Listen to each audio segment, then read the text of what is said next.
कि सुबह तक कैसे भी करके 30,000 रुपए का इंतजाम करना होगा। अरे तो क्या करें भैया। हाँ? अरे काका जी ने आपका एक ही खाता फ्रीज कराया ना। हाँ। दूसरे खाते में तो पैसा होगा ना। पप्पू स्मार्ट काहे के स्मार्ट है, माँ फेंक के मारेंगे तुमको। फ्रीज मतलब टोटल फ्रीज। एक भी अकाउंट हमारा चालू नहीं है। अगर दूसरा कोई अकाउंट चालू होता तो जैसे सभा बैठाते हम। बात तो सही। अपने परिवार के साथ बैठ के स्टोरी टाइम एंजॉय नहीं कर रहे होते। भैया हम तो आपकी फैमिली है ना। अरे कहा है कि फैमिली हो, फैमिली की तरह दिमाग चलाओ ना। वैसे भी निया हमारा इंतजार कर रही है। मिया का नाम लेके ना भाभी जी के पास जाने की कोशिश में है भैया। चुप हो जाए।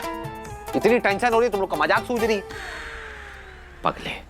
वीर पापा, हाँ गुड़िया। थोड़ी टाइम हो गया है। हाँ गुड़िया आते हैं। मिल गया सबूत। हाँ मिल गया अब चलो गांठ बांध लो। सुबह तक कैसे भी करके 30,000 रुपए का इंतजाम करना होगा बे। भैया जी। हाँ? मैं तो बोलता हूँ आपको चिंता करने की कोनो जरूरत नहीं। काय? अरे अपनी भाभी जी इतनी पढ़ी लिखी है, अंग्रेजी बोलती है गजब। वो उनके पास कुछ ना कुछ कोई ना कोई वो ठंड दे देंगे तुमको। अकल तुम्हारी का गाज चढ़ने गई है। कही होगी। एक बात ध्यान रहे, हाँ। जरा सी भी भनक नहीं होनी चाहिए राधिका जी को। हाँ। कि उनकी तनख्वाह का कुछ हिस्सा हमारी ओर से जाता है, समझे? हाँ। अरे बहुत मुश्किल से हमका पति मानी है। अब इनको पता चल गया तो वो भी कैंसिल हो जाएगा। और हमारी स्थिति बाइट टू जीरो अंडा। कई भैंस ये पानी में। अरे अपने दिमाग के घोड़े दौड़ाओ, सोचो कि जे 30,000 का कैसे इंतजाम किया जाए। हम जाते हैं। हाँ। निया मचान बना देगी। ठीक। आप चाहिए आप जाओ ऊपरी वाली कहानी सुना दो। आते।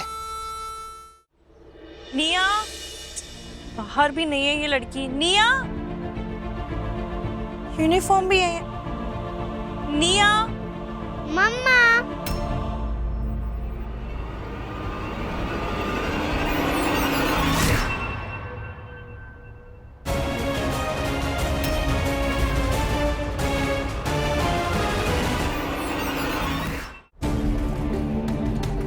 मम्मा, मैं स्कूल के लिए रेडी हूँ। निया, बेटा ये आपने क्या पहना है? मम्मा, मुझे भी माँ जैसा बनना है। क्या? देखा राधिका जी, इतनी नन्ही सी बालिका है, इसे भी बोध हो गया है कि स्पिरिचुअलिटी के पथ पर चलने के लिए उम्र का कोई बंधन नहीं होता। हमने इसे बहुत समझाया, लेकिन ये बार बार आग्रह करने लगी कि मुझे भी आपके जैसे कपड़े पहनने हैं, इसलिए हमने बनवा दिए और पहना दी। निया, इनके जैसे कपड़े पहनने में कोई प्रॉब्लम नहीं है, पर सब जगह सब कपड़े तो नहीं पहने जा सकते। जैसे स्कूल के कपड़े अलग होते हैं, घर के अलग होते हैं, पार्टी के अलग होते हैं ना। ये जो आपने पहने हैं ना, ये मंदिर या पूजा के लिए बिल्कुल ठीक है, पर स्कूल तो ये पहनकर नहीं जा सकते। स्कूल में तो यूनिफॉर्म पहननी पड़ेगी, है ना? माही आंटी, माही माँ, मैं जब शाम को घर आऊंगी ना, तब मैं वापस से यही कपड़े पहन लूंगी। फिर मैं आपके साथ खूब खेलूंगी, ओके? बिल्कुल, हम आपकी प्रतीक्षा करेंगे। अब आप स्कूल जाइए, नहीं तो विलंब हो जाएगा। Okay, bye.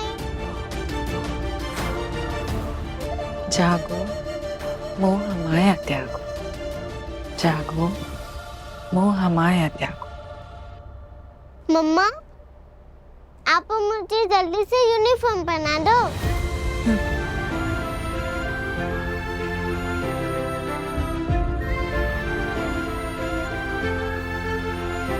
मम्मा जल्दी करो। हाँ बेटा, कर रही हूँ।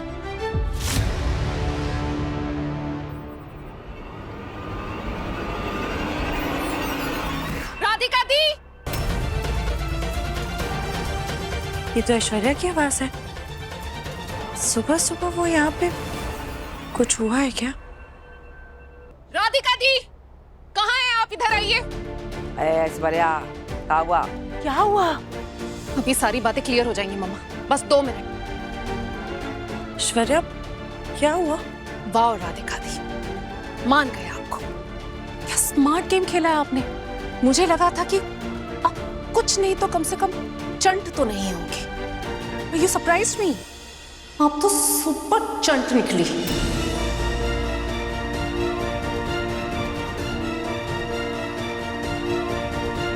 ऐश्वर्या, बात का है, सीधा सीधा बोलो ना, पहले काहे बुझा रही हो? आपकी कोई लॉटरी लगी है क्या? या कोई गड़ा हुआ खजाना आपको अचानक से मिल गया? या मम्मा, आजकल हमारे घर में नोटों की बारिश होने लगी है। ऐश्वर्या, तुम्हें जो कहना है तुम सीधे सीधे भी कह सकती हो। ठीक है, सीधे बोल देती हूँ। आपके पास इतने पैसे कहाँ से आए? क्या आप दूसरे लोगों का स्टार्टअप फंड कर रही हैं? स्टार्टअप? मैंने किसका स्टार्टअप? वीर ने दिए ना पैसे? सच सच बताइए, वीर ने दिए ना? या फिर आपने सच में दादी के सारे गहने बेच तो नहीं दिए?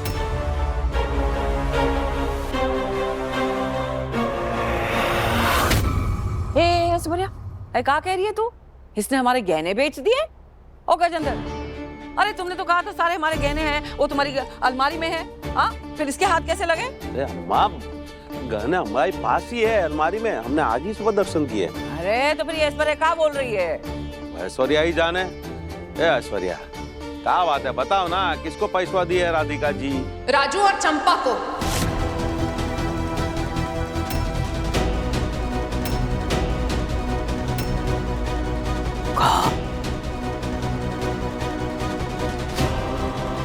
हम लोग अमीर जरूर हैं, लेकिन ये हमारी मेहनत की कमाई के पैसे हैं। आप इस तरह से चैरिटी में उसे नहीं बांट सकती हैं। अगर फालतू लोगों के फालतू बिजनेस को फंड करना है ना, तो अपने पैसे से कीजिए। हाँ, एक मिनट है, हमको एक बात बताओ। हाँ, हमारे कितने पैसे दिए इसने अपने मायके वालों को? हाँ बोलो। और किससे पूछ के दिए? वीर ने तो पूछा भी नहीं होगा कि किस लिए चाहिए, और उसी बात का फायदा उठाया होगा इसने। माँ जी, मैंने वीर से एक पैसा नहीं लिया है। अच्छा, नहीं लिए वीर से पैसे? तो वो पैसे का पेड़ बताइए ना, जहाँ से आपने पैसे तोड़ के ले लिए। हाँ, ये जहाँ तक मुझे पता है, आपकी इनकम उतनी तो है नहीं कि आप दूसरों की हेल्प कर सके। शादी से पहले आपका खुद का और निया का खर्चा कैसे तैसे चलता था उन पैसों में, फिर अचानक से इतनी अमीरी कैसे आ गई? हाँ, मुझे इंक्रीमेंट मिला है ऐश्वर्या। बहाने मत दीजिए। मुझे अच्छी तरह से पता है कि आप मेरे भोले भाई का फायदा उठा रही हैं, लूट रही है उसे। बस दीदी,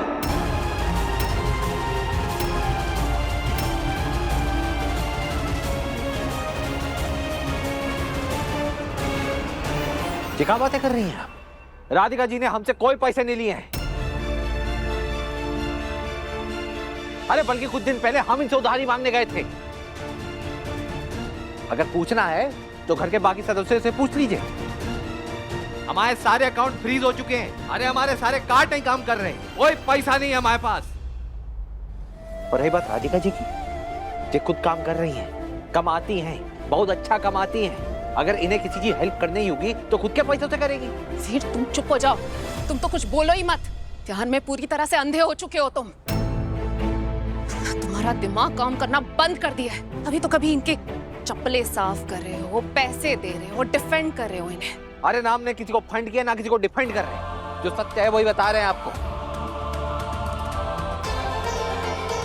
और राधिका जी के बारे में हम जैसा सोचते हैं ना, वैसे तो कतई भी नहीं है। रहने दो वीर, मैं इनको अच्छी तरह से जानती हूँ। इन्हीं के घर में इनके भाई के साथ रहती हूँ मैं। इनके खून को अब अच्छी तरह समझने लगी हूँ। ऐश्वर्या, ये तो कम से कम मेरी एक बार बात तो सुन लो। अब कौन सा झूठ सुनना बाकी रह गया है जो आप इतना इंसिस्ट कर रही हैं? ये निया, जिसे तुम अपनी बेटी मानते हो ना, तुम इतना ही सच कह रहे हो तो उसके सर पर हाथ रख के कसम खाओ कि तुमने राधिका दी को एक भी पैसे नहीं दिए।